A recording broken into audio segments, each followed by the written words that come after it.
할렐루야. 오늘도 주님의 은혜 안에서 평강을 누리시는 귀한 하루 되시기를 소망. 오늘 말씀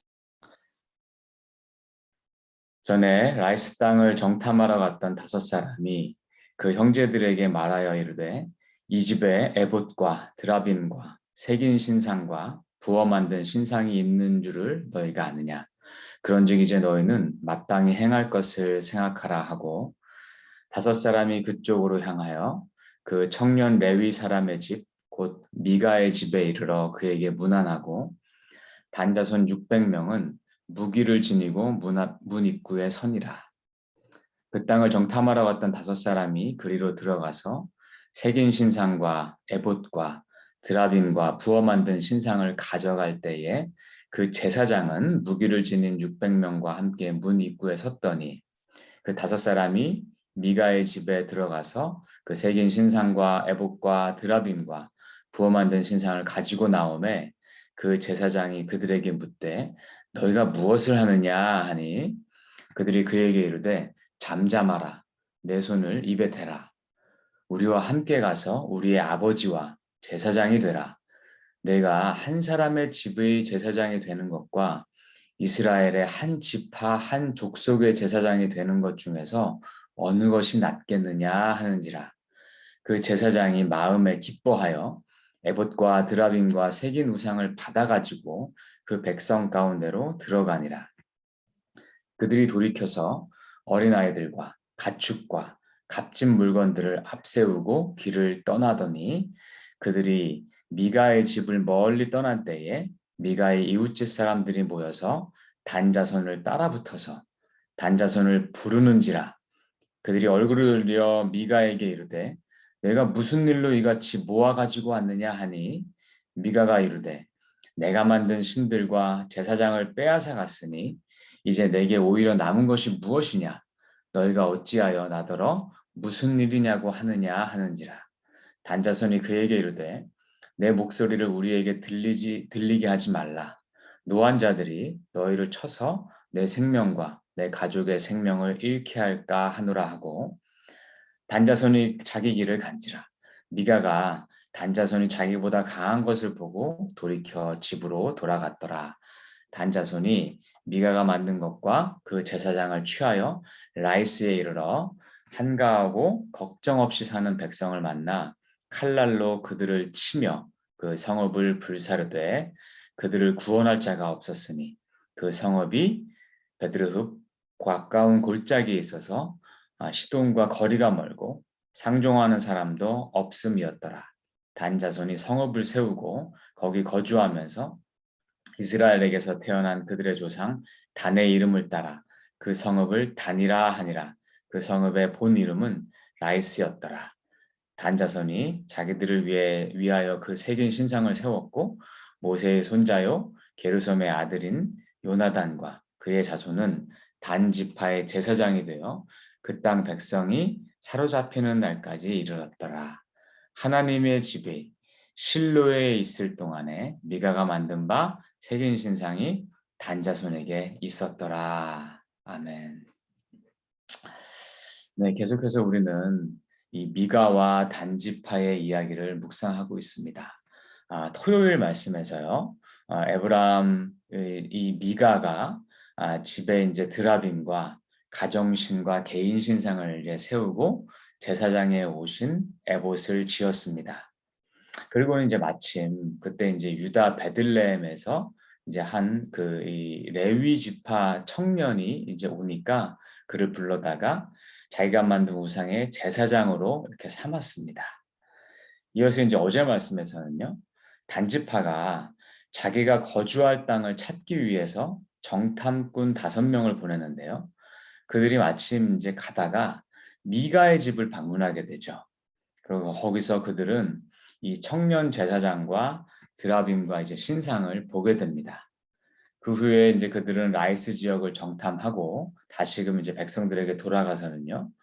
이 백성들에게 이 라이스 땅이야말로 하나님이 자신들에게 주신 땅이라고 빨리 가서 그 땅을 정복하자고 독려를 해서 600명을 데리고 그 땅을 치러 나아갑니다.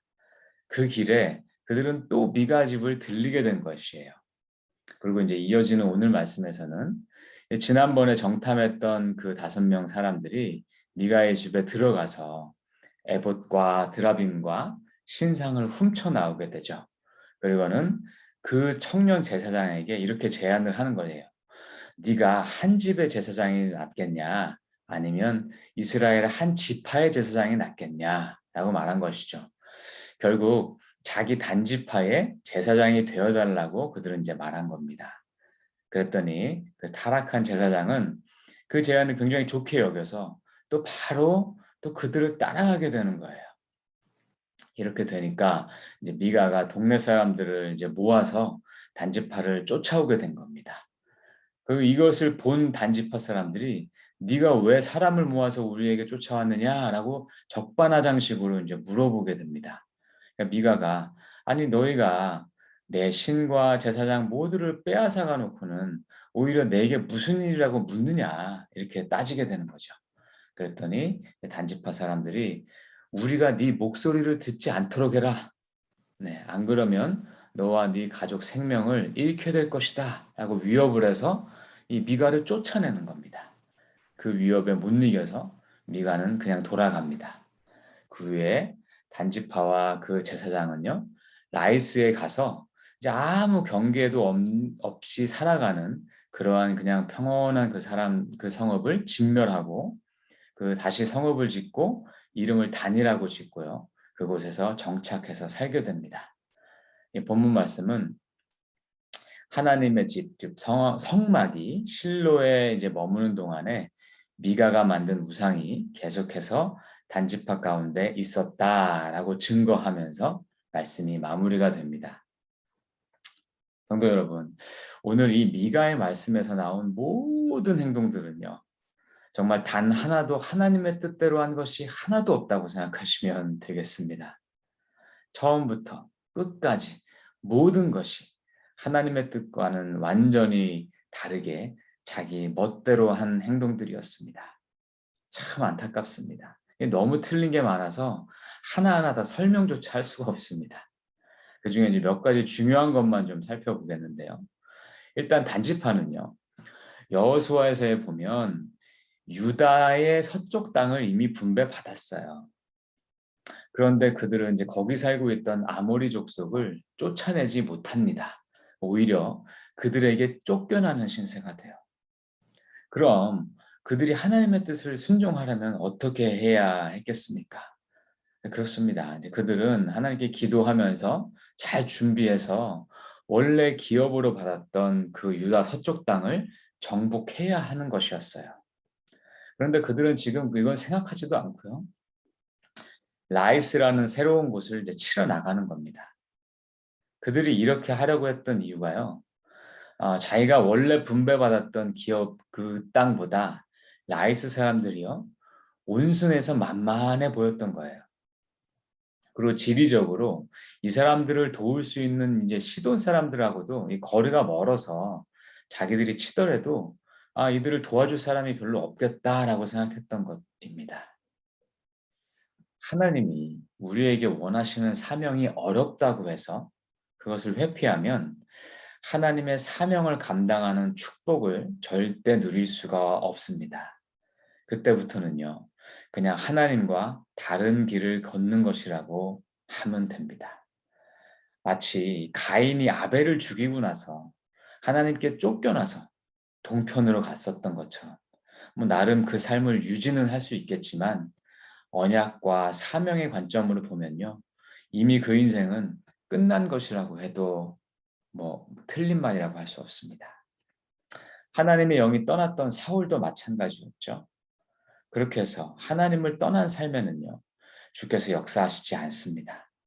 그래서 우리가 신앙생활 하다가 좁고 힘든 문과 또 넓고 쉬운 문을 만났을 때 주님께서 좁고 힘든 문을 통과해서 가라고 하시면 우리는 그 길이 아무리 힘들더라도 그 좁고 힘든 문을 선택하는 성도님들이 되어야 하겠습니다. 그래야 그 길을 통해서 하나님이 기적을 일으키시고 또 그 순종을 통해서 영광 받으시고 우리에게 천국의 상급이 있는 줄을 믿으시기 바랍니다. 지금 단지파는요, 완전히 잘못된 길로 가고 있는 것입니다. 자, 또 한 가지 눈에 띄는 구절이 있습니다. 21절 말씀인데요. 21절 말씀 제가 다시 한번 봉독해 드리겠습니다. 그들이 돌이켜서 어린아이들과 가축과 값진 물건들을 앞세우고 길을 떠나더니, 네, 지금 이 말씀을 보니까요. 단지파가 이 미가 집에서 우상만 훔친 게 아니라 그 동네의 어린아이들과 가축과 값진 물건까지 훔쳐서 나갔던 것을 알 수가 있습니다. 왜냐면요. 사사기서 18장 11절을 보면요. 이들이 출발할 때는 무기를 지닌 600명만 출발했다고 나옵니다. 지금 전쟁하러 가는데 그런 사람들이 어린아이와 가축들을 데리고 출발했을 리가 없었겠죠. 게다가 이제 그들은요. 이 약탈한 어린아이들과 가축을요. 자기 제일 앞에 세워놓고 출발을 했습니다. 이건 이제 두 가지로 볼 수 있을 것 같아요. 하나는 이 미가 사람들이 자기를 쫓아오더라도 바로 이 어린아이들과 가축들을, 이 노획물들을 데려가지 못하도록 멀리 떨어놓기 위한 어떤 그러한 목적일 수도 있고요.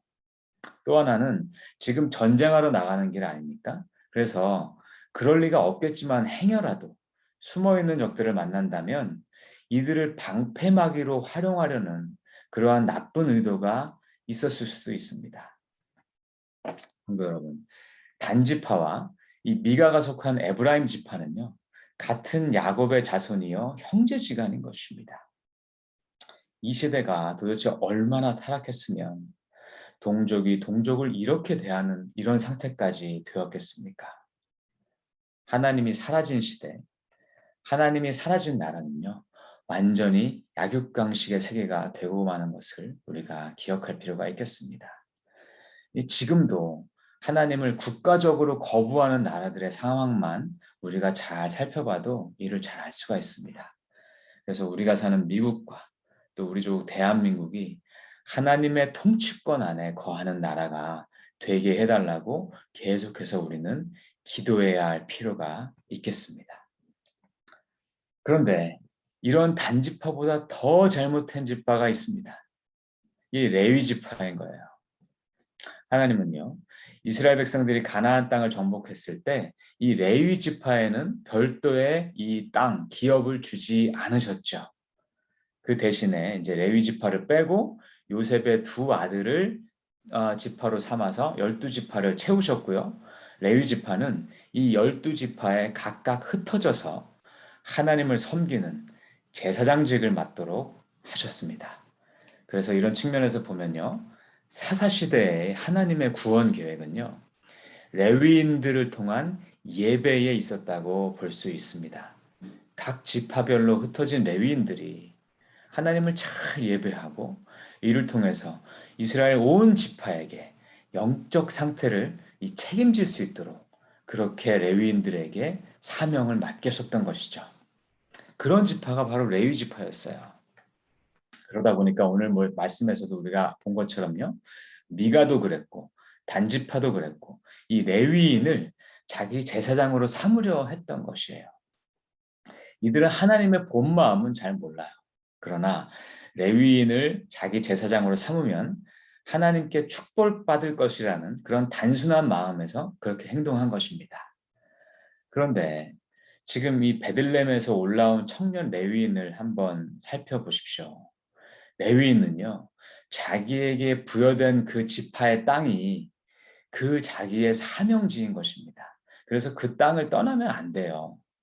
근데 그가 자기 사명지인 베들레헴을 두고 지금 에브라임 땅에 왔지 않습니까? 이게 뭘 의미하는 것이냐면 내 사명지를 버리고 조금 더 좋은 안락한 그러한 생활을 찾으려고 떠났던 겁니다. 그래서 그는 타락한 레위인인 것이에요. 지금 저희가 사사기를 읽고 있는데 거의 막바지까지 이르렀습니다. 그래서 사사기의 마지막에 나오는 이 두 가지 말씀, 이 청년 레위인 이야기와 바로 이어지는 레위인의 첫 이야기는요.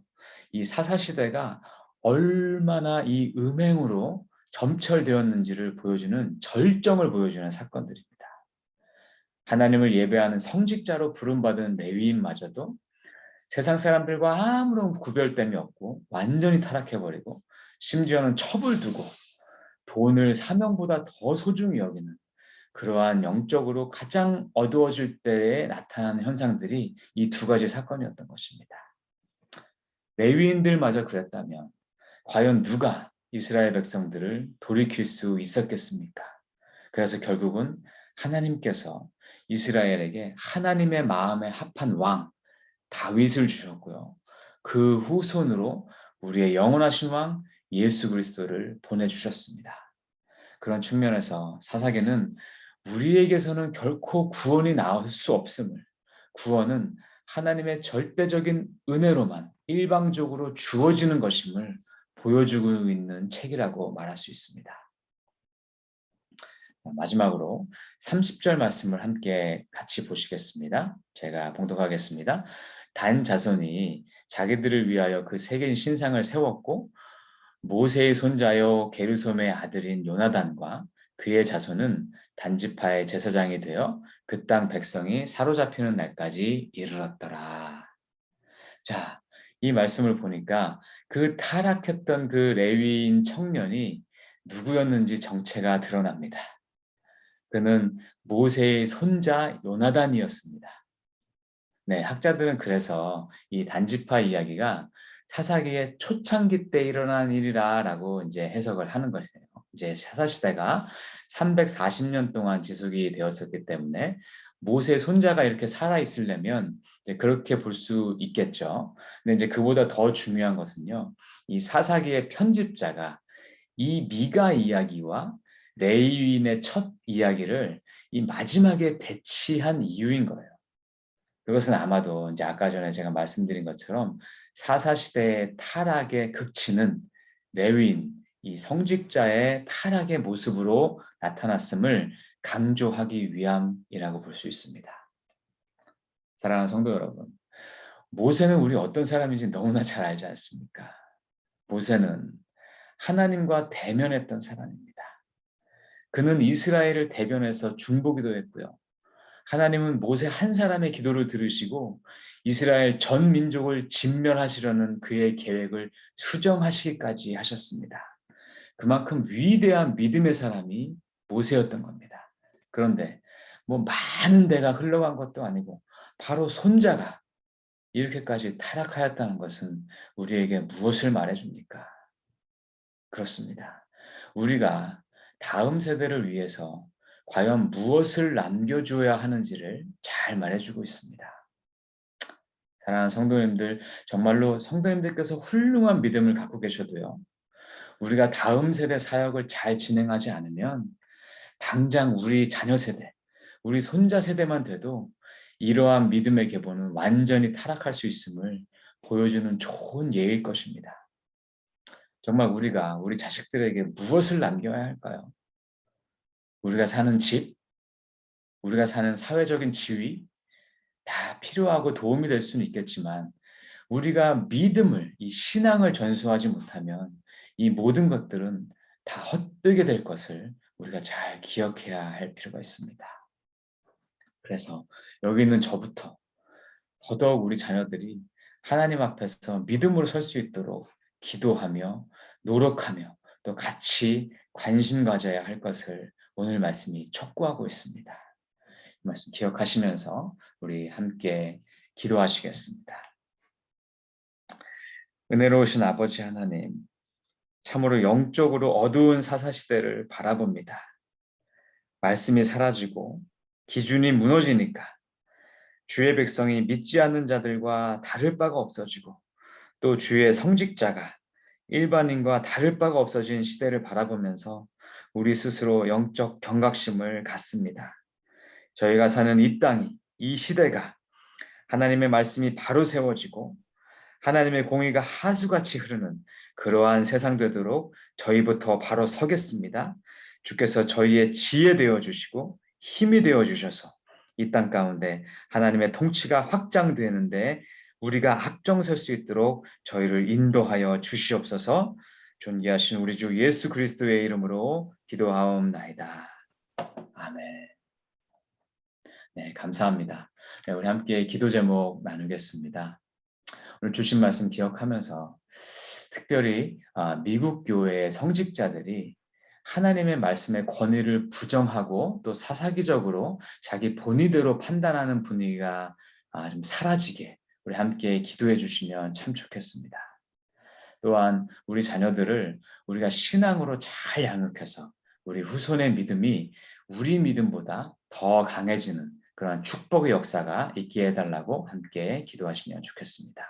계속해서 우리 교회의 비전과 또 진행되는 이 교회의 여러 가지 사역들을 위해서 함께 기도해 주시고요. 또 김하철 목사님 지난주에 항암치료 잘 받으셨는데 그 효과가 잘 나타나도록 기도해 주시고, 또 조준걸 집사님 하나님의 기적적인 치유하심을 위해서 기도해 주시고, 이 밖에 건강과 또 여러 가지 어려움 당하시는 주의 성도님들 위해서 기도해 주시면 감사하겠습니다. 우리 함께 기도하며 나아가시겠습니다.